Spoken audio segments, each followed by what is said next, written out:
I'm Edwin Warfield, the publisher of CityBiz, and I'm honored today to interview Danny Jenkins, the CEO of ThreatLocker. Welcome, Danny. Uh, Good morning, Edwin. Thank you for inviting me today.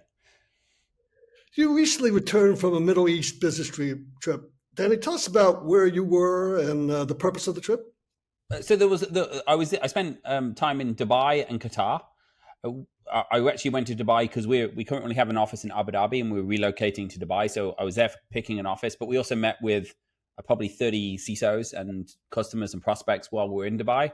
And then we flew over to Qatar and did the same thing. We had an evening event. Actually, the evening event was in Dubai.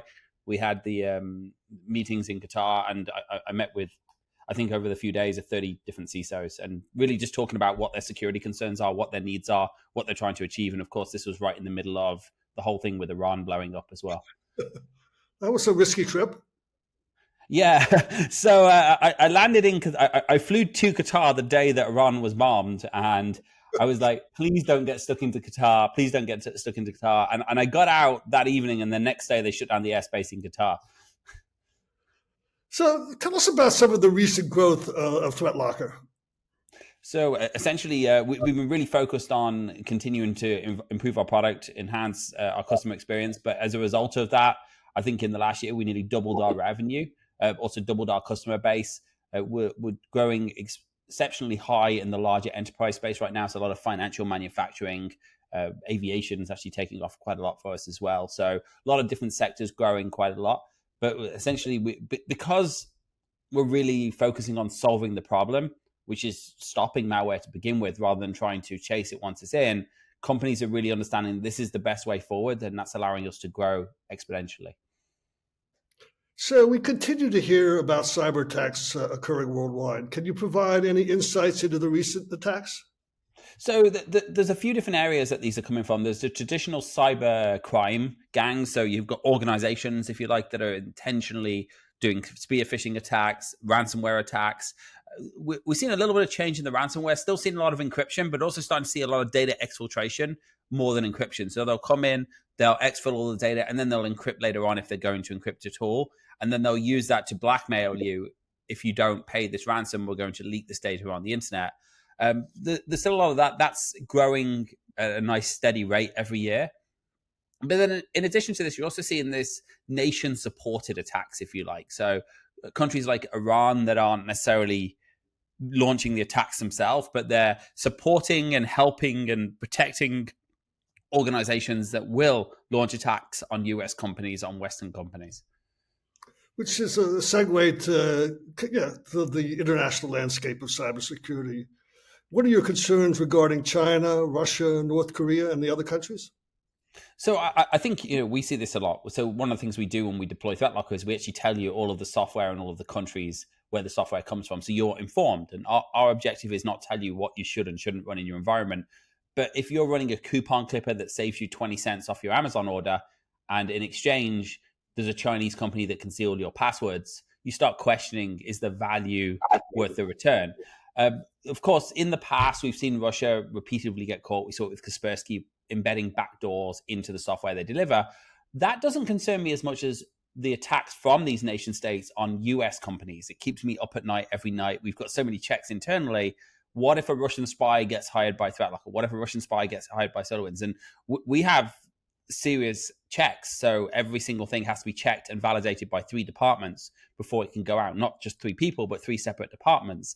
But we see all of this US software, quite often they're not security companies, they're not focused. We saw it with SolarWinds Orion, implanting backdoors into the software. They'll break into GitHub accounts, they'll break into your computers and then change your source code. And that is a real concern. And I think what most people don't realize is every piece of software on the computer can see all of their data. So if one of them has a vulnerability or a backdoor, then that's a big problem. So you describe yourself as a former ethical hacker. Explain that and tell us about your experience as an ethical hacker. So what that means is basically companies come in and say, hey, I want to check for weaknesses in my environment. The traditional red team would essentially do a port scan. They'll show vulnerabilities. I did it slightly differently in that I'd actually say, well, look, you've got no open port, so you're going to pass a vulnerability scan. but let's actually try and get in your environment another way. So I would create customized malware, get somebody to run it, and then show them, look, your people are your weakness. Malware, you've got weak passwords. Once you're on your network, you can move around. And I would do that for companies to show them how they can improve their environment. Most of the time, I ended up getting called to help with ransomware recoveries because my name got out there quite a lot. So tell us about some of the cyber threats keeping CEOs up at night, and what should they be concerned about? So actually going on from the nation states. So the things that keeping CEOs up at night is actually the nation state attacks. But I actually think that's probably not the biggest risk that you have. Now, it's the scariest because no one likes to know someone intentionally hurt them. And you see how many people will put cameras on their car. So if someone keys their car, they can find out who keyed it, rather than actually put automatic emergency braking so they don't rear end someone. And that's kind of where we are in cybersecurity. The CEOs are focusing very much on, hey, Russia might get into my system. And that's an absolute real threat that you should be focusing on. But also there was 21,000 vulnerabilities reported, CVs created last year. That's 21,000 different known application vulnerabilities that weren't targeted attacks. So a lot of CEOs are focusing on the nation state attacks, which I'm not saying they shouldn't do that as well, whereas they should be focusing on, I've got 500 different apps in my business, all of which can see my data. And that's where the big disconnect is. We like to focus on what's scary in the news versus what's actually the real risks, which is open VPNs, unpatched servers, vulnerabilities, 0 days, untrusted software running in your environment. And so what should businesses do to stay cyber safe? So it's actually relatively simple. You close ports that aren't required on your network, patch your servers, stop untrusted software. They're the most important things that businesses aren't doing. Have dual factor authentication turned on. They're the 4 things that most businesses aren't doing. There's a lot more things, and there's a lot of frameworks like CIS and NIST, which will help. We actually have this new component coming out that's going to help people see where they've got weaknesses. But the things that people aren't doing that they should be doing, making sure they do regular port scans and those ports are closed, have untrusted software blocked, make sure the software that is running can't see anything else, make sure you've taken away admin rights as well. These are the simple things. It's not brain surgery. And so how is AI, what's its implications on your company and the cybersecurity challenge? So AI offers a lot of advantages to defense because we can now make decisions and improve decisions accurately, but people think it's some magic pill. And here's an example. We've got a web filtering system. So if you go to a website and you've got, say, betting sites or gambling sites blocked in your organization, ThreatLocker has people that catalog all those sites and they'll look at them and say, is this a known gambling site? And humans have about a 99% accuracy of saying, is this a gambling site or is this not a gambling site?